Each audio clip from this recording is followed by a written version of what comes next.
بسم اللہ الرحمن الرحیم۔ السلام علیکم ورحمۃ اللہ وبرکاتہ۔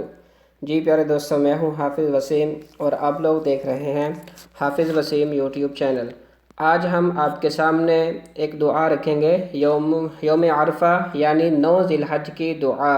تو چلو پیارے دوستوں شروع کرتے ہیں۔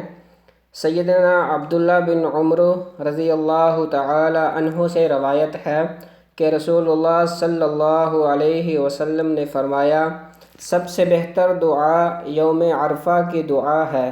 اس دن جو کچھ میں نے اور مجھ سے پہلے نبیوں نے کہا ان سب میں سے بہتر یہ ہے، لا الہ الا اللہ وحدہ لا شریک لہ لہ الملک ولہ الحمد وہو علی کل شیء قدیر۔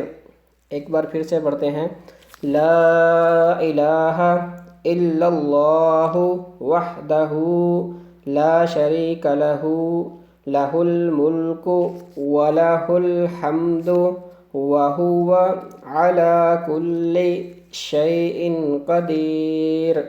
اب ہم اس کا ترجمہ پڑھ لیتے ہیں کہ اللہ تعالیٰ کے سوا کوئی معبود نہیں، وہ اکیلا ہے، اس کا کوئی شریک نہیں، اسی کی بادشاہت ہے اور ہر قسم کی تعریف اسی کی ہے، اور وہ ہر چیز پر کامل قدرت رکھتا ہے۔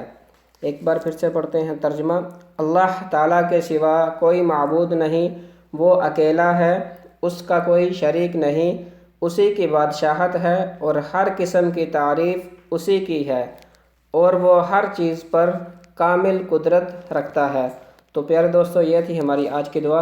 انشاءاللہ ملتے ہیں نیکسٹ ویڈیو میں۔ اللہ کریم آپ کا حامی و ناصر ہو۔ السلام علیکم ورحمۃ اللہ وبرکاتہ۔